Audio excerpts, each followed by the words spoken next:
Hi there, welcome back to IndyCar. Sorry you haven't seen me for a few days. I've had a few health problems, mostly to do with some emergency dental surgery. It's left me with a lot of pain, unable to work for a couple of days. Anyway, back again today. It's the 23rd of November. Now, there's a number of disturbing news stories, both in the national and other news sources today, but the one that caught my eye the most was the signing of a new agreement, a new monetary agreement between the Scottish Government and the United Kingdom Government. Now, this has been characterised in, I think you'd have to say, an analysis by Commonweal as a very bad idea. This is effectively a new monetary union deal between Scotland and England. Unfortunately, there was a chance for the Scottish Government to actually change this deal. It was originally written last year, and at this stage this year there would have been a chance for the Scottish Government to amend it to change the terms. Now, the problem is that this new monetary arrangement, which obviously links the Bank of England to Scotland's funding and allows Westminster to fix the way that the block grant, that's the money that Scotland receives to run itself through Holyrood every year, is now pretty much set in concrete, unfortunately, and we're unable to change it. But what it means for Scotland is that there is a restriction on how much money the Scottish Parliament, the Scottish Government, can actually borrow, particularly for infrastructure projects such as building new hospitals or roads or bridges or schools or anything else that's a large structure which needs to be built for the public good. And what that means is that there has to be a return to what's known as the PPP system, which is the public-private partnerships, which everybody knows in Scotland were brought in by the Labour government and which have resulted in the hundreds of millions of pounds being spent by local authorities paying to rent out buildings which were built by the public sector, in other words by private building contractors, and leased back to local authorities.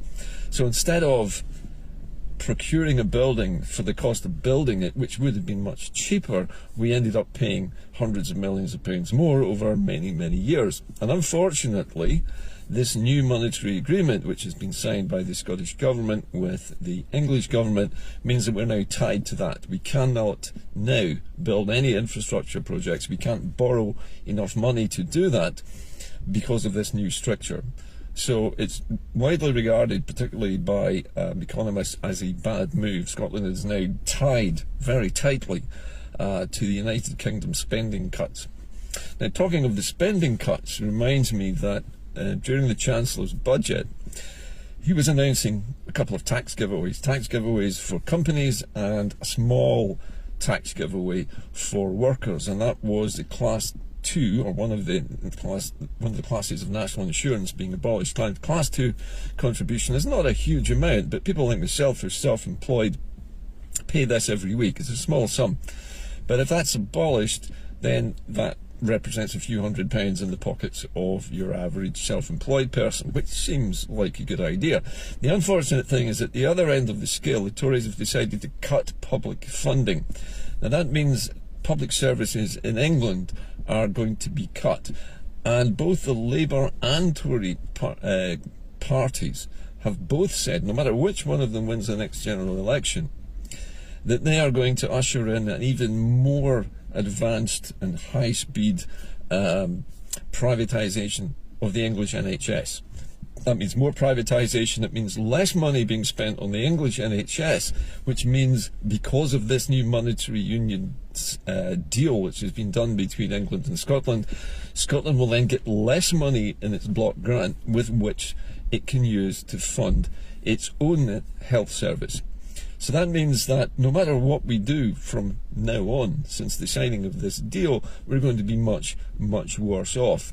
And we're going to be worse off depending on how England funds its social services, its public sector, its health services, fire brigades, so on. So all of that is going to affect all of us, and now there is no escape from it.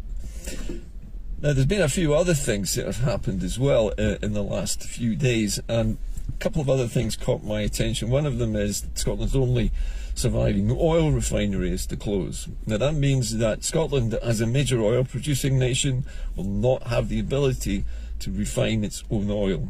And this I see as another move by the English government to retain an ability to refine oil in England, so that the oil really doesn't benefit Scotland in any way. This is going to result in hundreds of job losses in central Scotland, as the only oil refinery left there shuts, probably for good, and all of those jobs will disappear, and presumably English refineries or a new refinery in England will be built, and the only people benefiting from that will of course be people living south of the border. Now, in other news, we've also heard recently that the so-called levelling up funds, which were invented by that horrible little man, Michael Gove, have been given to Tory supporting constituencies in Scotland only. What a surprise. It's not really, I think, it's not surprising to anybody that the Tories would fund their own local authorities, the ones where they have the most support, and starve everybody else of the so-called levelling up fund. So not so much levelling up as giving a bung to Tory voters. It seems to me that everything that's happening at the moment in the United Kingdom is geared towards tightening the screws on Scotland, binding it closer and closer to whatever England wants to do, and forcing Scotland to do the same. Interestingly, this idea of only being able to raise money for public sector infrastructure projects using private and public partnerships of this type was abolished in England. They don't have to do it. They can fund their own things directly. They can borrow money in the open market, build wherever they like at the cost of building it, and not have to rent it back. But England has decided that Scotland and Wales must be forced to do this. So that means that we're not going to be able to afford to build any new schools or hospitals or fire stations or bridges or motorways or whatever else unless England says so, and unless they decide that they're going to increase their public spending on such projects. We still won't be able to do anything about it. Although England might spend more on its infrastructure, they have the powers to borrow. Scotland and Wales do not. And so, as far as I can see, as the SNP is lolling around, not really doing terribly much politically at the moment to do something about this, we are forced really to accept whatever crumbs come from the table.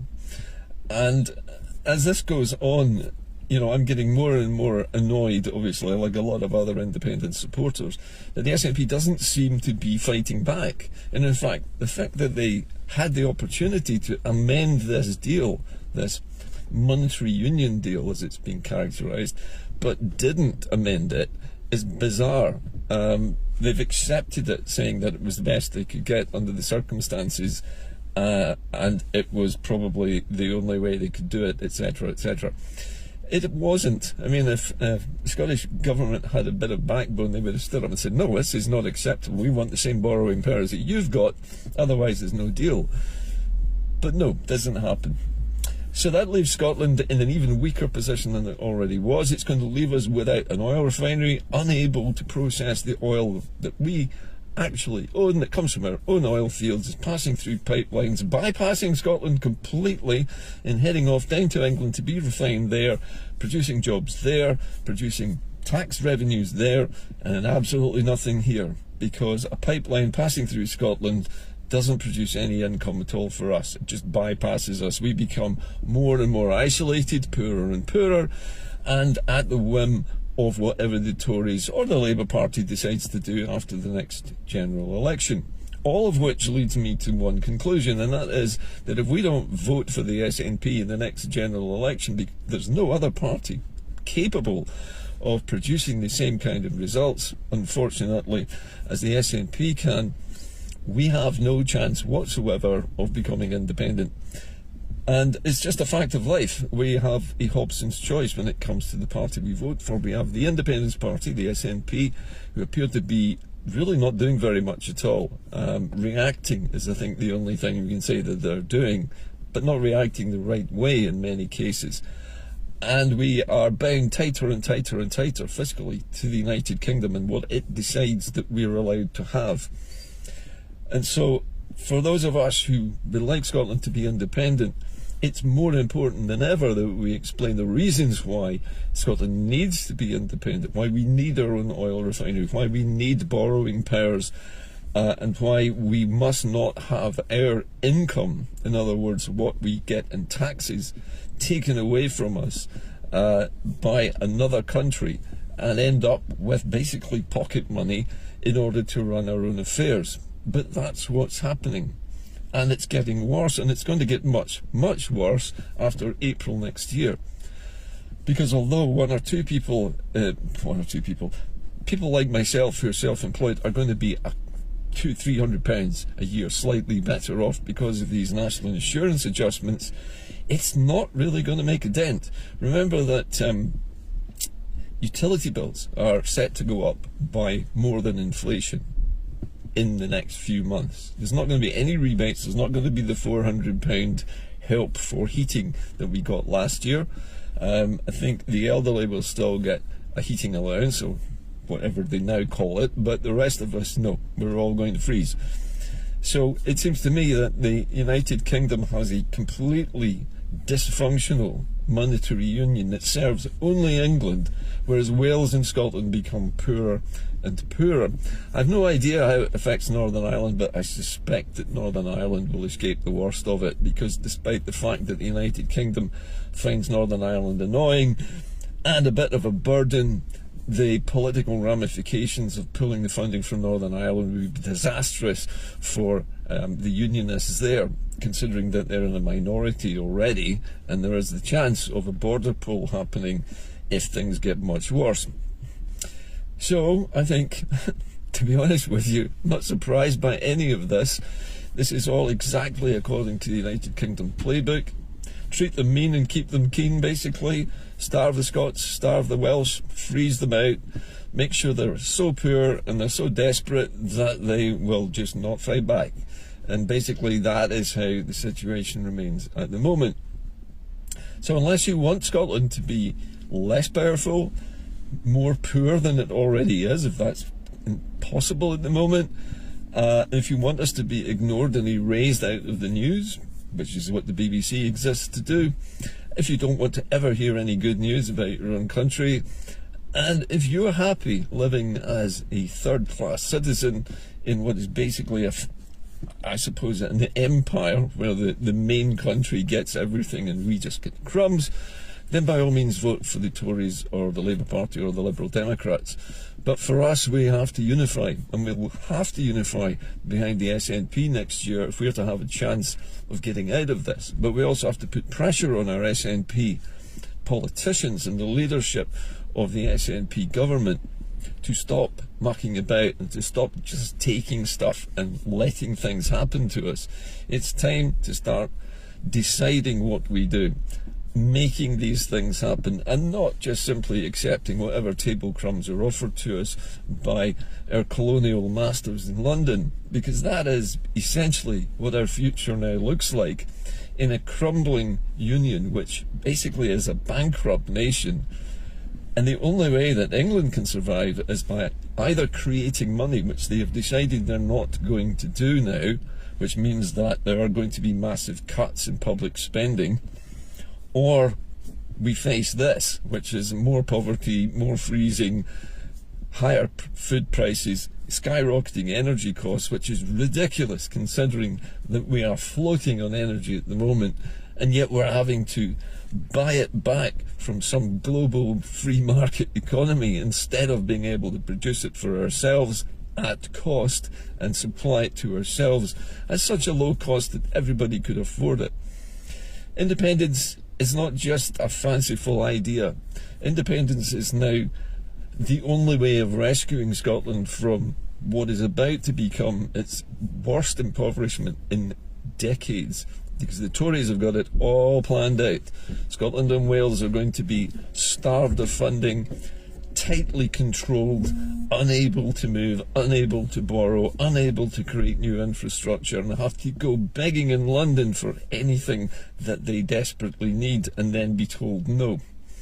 Frankly, I think this is us going back in time. It's time the SNP woke up, manned up, and did something about it.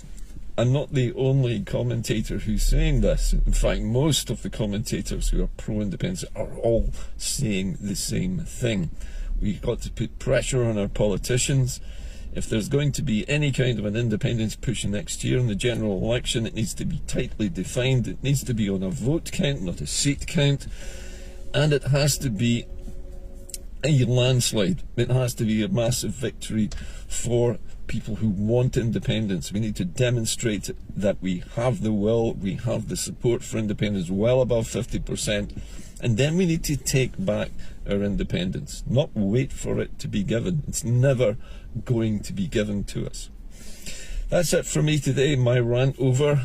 When you've got raging toothache, it does make you a bit grumpy, so forgive me if I seem a bit that way today, but I've had 2 days of agony and several visits to the dentist for emergency treatment, and I'm still not out the woods yet, but I'll be back later on in the week. Thank you for sticking with me to the end of the programme. As usual, you can comment after the programme, you can comment directly here online. You can also, I believe, still rewind this programme. I'll catch you later. Bye for now.